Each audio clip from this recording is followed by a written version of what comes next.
1심 선고 내용과 관련해서 보다 좀 자세하게 정리를 해보도록 하겠습니다. 류충섭 기자.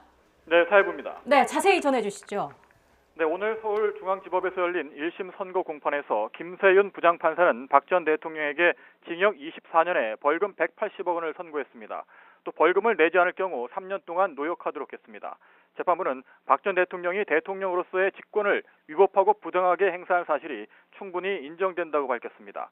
또 기업 경영 자유를 침해하는 등 헌법상 지위를 방기했으나 잘못을 부인하고 반성하지 않아 엄중한 책임을 묻지 않을 수 없다고 질타했습니다. 법원은 대기업의 미르K스포츠재단 강제 모금을 하도록 하는 등 10여 개 직권남용과 강요 혐의는 유죄로 판단했습니다. 좌파 성향 단체의 블랙리스트를 작성하도록 지시해 문화예술계 지원을 배제하도록 한 혐의도 공범 책임 인정됐습니다. 하지만 이재용 삼성전자 부회장과 관련한 혐의는 대부분 무죄 판단이 나왔습니다. 삼성의 미르K스포츠재단 지원과 관련한 제3자 뇌물, 정일화 승마지원 약속과 관련한 뇌물 혐의는 무죄로 판단했습니다.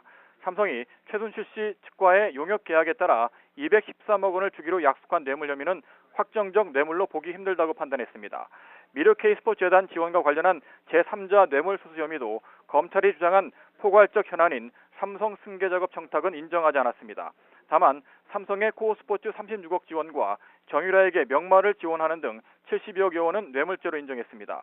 정호성 전 비서관의 지시에 청와대 문건 47건을 최순실 씨에게 유출한 혐의 가운데 33건은 증거로 인정 안 돼 무죄로 나머지 14건만 유죄로 판단했습니다.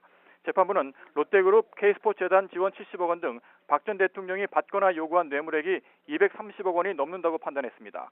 오후 2시 10분 시작된 1심 선고 공판은 사상 처음 생중계됐습니다.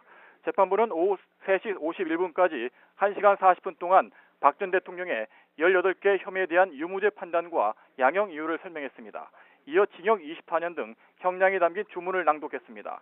검찰 측에서는 서울중앙지검 한동훈 제3차장 검사와 김창진 특수사법 부장검사 등 9명이 출석했습니다. 오늘 오전 불출석 사회서를 제출한 박 전 대통령 대신 조현근 변호사 등 국선 변호인들이 선고를 지켜봤습니다.